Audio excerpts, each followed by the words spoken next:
Good morning students. कल अपन ने बात की थी अनुच्छेद 352 के बारे में। उसी क्रम के अंदर आज फिर अनुच्छेद 352 को अपन ने आगे बढ़ाया था। अब मैं दोबारा आगे 356 के ऊपर बात कर रहा हूँ। अनुच्छेद 356 राष्ट्रपति की दूसरी आपातकालीन शक्ति के रूप में जानी जाती है। इसे राष्ट्रपति शासन या राज्यों में संकट काल के नाम से भी जाना जाता है। पहले ये संकट काल जम्मू कश्मीर पर लागू नहीं होता था, शेष सभी राज्यों पर लागू होता था। आज की तारीख के अंदर इस प्रकार की स्थिति नहीं है, क्योंकि जम्मू कश्मीर की व्यवस्थाओं में 370 को हटा दिया गया है। यदि किसी राज्य में संवैधानिक तंत्र फेल हो जाए तो राष्ट्रपति इस अनुच्छेद का आह्वान कर सकते हैं, या तो राज्यपाल की रिपोर्ट पर या मंत्रिमंडल अपने निर्णय के अनुसार राष्ट्रपति को परामर्श देगा कि इस अनुच्छेद का आह्वान किया जाए। इस तरह से ये दो स्थितियों के अंतर्गत ही अनुच्छेद 356 का प्रयोग किया जा सकता है। ये घोषणा 2 महीने तक चलेगी, लेकिन इसके बाद संसद इसका समय बढ़ा सकती है, जो एक बार में 6 महीने तक व कुल 3 साल तक बढ़ा सकती है। ये ध्यान रखना, एक बारी में 6 महीने तक व कुल 3 साल तक बढ़ा सकती है, लेकिन इससे आगे नहीं बढ़ाया जा सकता। ये स्पष्ट रूप से ध्यान में रखिए। पंजाब में ये संकट काल 5 वर्ष तक चला था और इसके लिए पंजाब के बारे में अनुच्छेद 356 में 3 बार संशोधन करना पड़ा था। समय बढ़ाने का प्रस्ताव दोनों सदनों के साधारण बहुमत से पास होता है। ये स्पष्ट रूप से ध्यान में रखिएगा। 1 वर्ष बीत जाने पर समय आगे तभी बढ़ सकता है। ध्यान रखना, ये जो बहुत इंपॉर्टेंट बात बोल रहा हूँ, 1 वर्ष बीत जाने पर समय तभी आगे बढ़ सकता है यदि भारत में आपातकाल है या चुनाव आयोग लिखकर रिपोर्ट दे दे कि उस राज्य में चुनाव नहीं कराए जा सकते, अन्यथा 1 वर्ष के बाद समय नहीं बढ़ाया जा सकता। ये बहुत ही इम्पॉर्टेंट क्वेश्चन है, ये स्पष्ट रूप से ध्यान में रखिएगा। अगर लोकसभा भंग हो चुकी है तो समय बढ़ाने का काम राज्यसभा करेगी। वह राज्यसभा का बढ़ाया हुआ समय लोकसभा के सत्र शुरू होने के 30 दिन के आगे नहीं बढ़ाया जा सकता। ये मैंने आपको 352 में भी बताया था, ये स्पष्ट रूप से ध्यान रखिएगा। इस घोषणा यानी 356 की घोषणा के निम्न प्रभाव होते हैं। नंबर 1, राष्ट्रपति वहां की विधानसभा को भंग कर सकते हैं या निलंबित कर सकते हैं। नंबर 2, राज्यपाल उस राज्य का वास्तविक कार्यपालक हो जाएगा और अब वह अपने विवेक से कार्य करेगा, क्योंकि मंत्री परिषद भंग हो चुकी है। यह स्पष्ट रूप से ध्यान रखिएगा, अब राज्यपाल अपने विवेक से काम करेगा। नंबर 3, अगर किसी राज्य में राष्ट्रपति शासन चल रहा है तो संसद उस राज्य के लिए कानून बना सकती है और संसद ही वहां का बजट पास करेगी। ये स्पष्ट रूप से तीनों बातें ध्यान रखने की है। इस मामले के अंदर मैं आपको यहाँ बता दूं कि अनुच्छेद 356 का भारत के अंदर कई बहुत ज़्यादा दुरुपयोग की स्थितियां देखी गई हैं।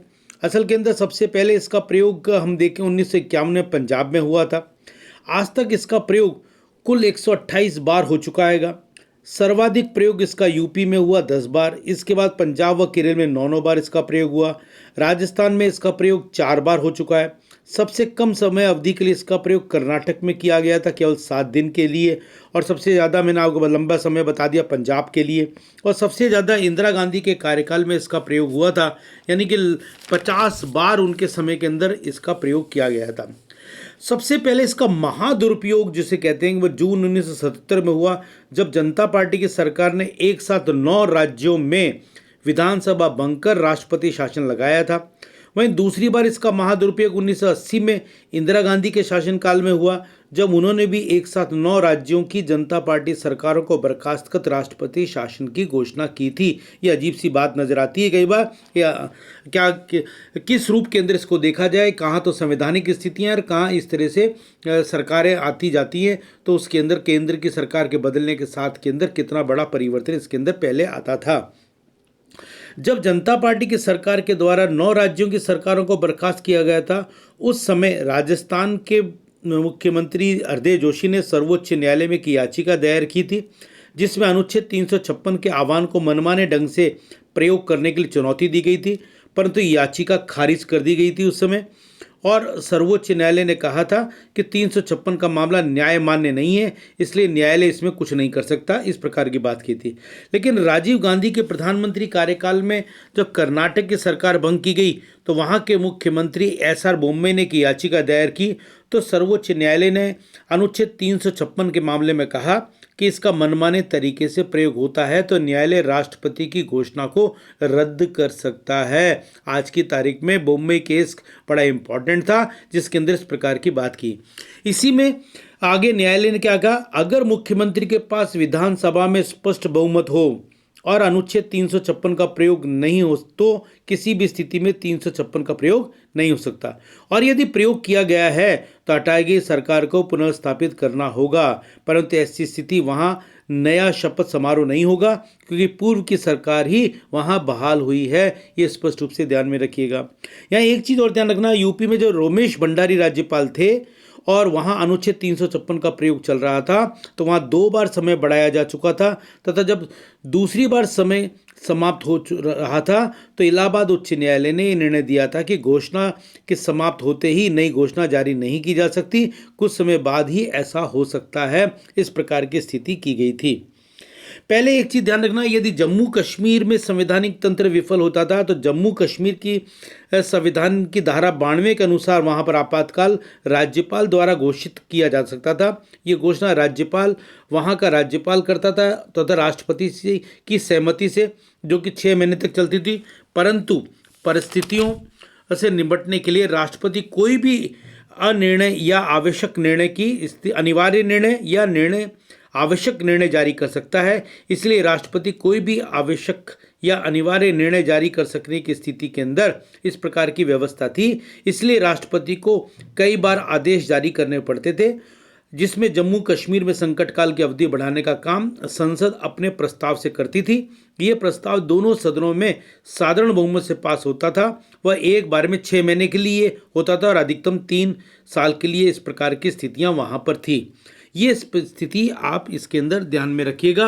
ये एक महत्वपूर्ण स्थिति थी जिसको 370 धारा समाप्त होने के बाद के अंदर आज की तारीख में समाप्त हो गया हैगा, और अब सामान्य दूसरे राज्यों जैसी स्थितियां ही वहाँ पर है।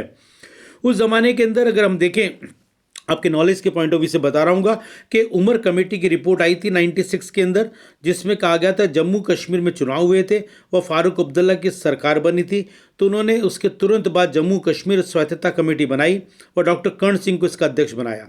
लेकिन कुछ ही दिनों बाद कर्ण सिंह ने इस्तीफा दे दिया। वह एक एमएलए मोहम्मद उमर को इसका अध्यक्ष बनाया गया।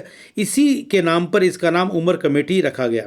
इस कमेटी ने यह आपत्ति की थी कि भारत सरकार ने जम्मू कश्मीर की स्वायत्तता पर बहुत अधिक ऐसे प्रतिबंध लगाए हुए हैं जिन्हें हटा देना चाहिए। वह इस कमेटी ने निम्न सिफारिशें दी थी। नंबर 1, जम्मू कश्मीर का मौजूदा संविधान हटा दिया जाए जो 26 जनवरी 1957 को लागू हुआ था, और इसकी जगह 1953 से पहले वाली स्थिति बहाल की जाए। नंबर 2, जम्मू कश्मीर के राज्यपाल को सदर रियासत व मुख्यमंत्री को प्रधानमंत्री कहा जाए। नंबर 3, भारत का सर्वोच्च न्यायालय, चुनाव आयोग, नियंत्रक व महालेखा परीक्षक व जम्मू कश्मीर पर कोई नियंत्रण नहीं होगा। और नंबर 4, भारत के संविधान के अनुच्छेद 370 को बरकरार रखा जाए। कितनी अजीबोगरीब स्थितियां थी।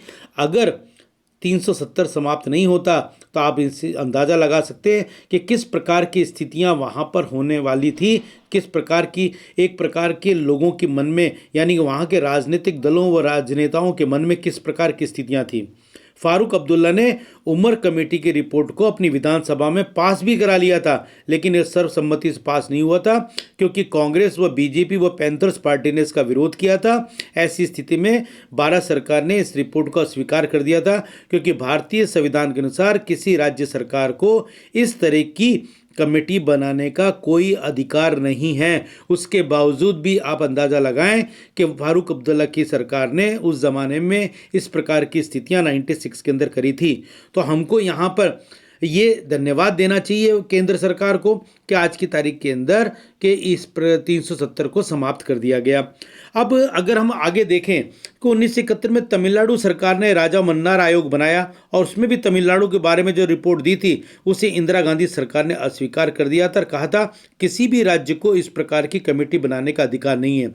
यानी कि अगर हम देखें तो भारत की इन दोनों प्रधानमंत्री इंदिरा गांधी और नरेंद्र मोदी दोनों ने वास्तविक रूप से एक महत्वपूर्ण कार्य किया है और ये कार्य ये किया कि राज्यों की स्वायत्तता एक सीमा तक होनी चाहिए, लेकिन इसका तात्पर्य ये नहीं है कि राज्य जिस तरह से चाहें उस तरह से अपने हिसाब से स्थिति को अपने रूप में मोड़ने लग जाएं, अपने हिसाब से करने लग जाएं और देश की स्वायत्तता पर एक प्रकार का प्रश्न चिन्ह लगने की स्थिति आने लग जाए और ये एक तरह से विभाजन वाली स्थिति के अंदर हो जाए। क्योंकि भारत एक राज्यों के संघ के रूप के अंदर है, इसका मतलब ये कतई नहीं होता कि कभी उमर कमेटी बना दी जाए, कभी राजा मन्नार कमेटी बना ली जाए और इस आधार के ऊपर 370 के अनुच्छेद के आधार के ऊपर अपने आप को एक स्वायत्त राष्ट्र के रूप में रखने की बात की जाए, प्रधानमंत्री बनने की कोशिश की जाए वहाँ पर स्टेट के अंदर, तो एक अजीब सी स्थितियाँ नजर आती है। हमको भगवान का धन्यवाद देना चाहिए कि इंदिरा गांधी जैसा प्रधानमंत्री हुआ, मोदी जैसा प्रधानमंत्री है जिन्होंने इस प्रकार की स्थिति को एक तरह से देश के लिए हित के अंदर कार्य किया। आज यहाँ तक, बाकी बात कल। Thank you so much.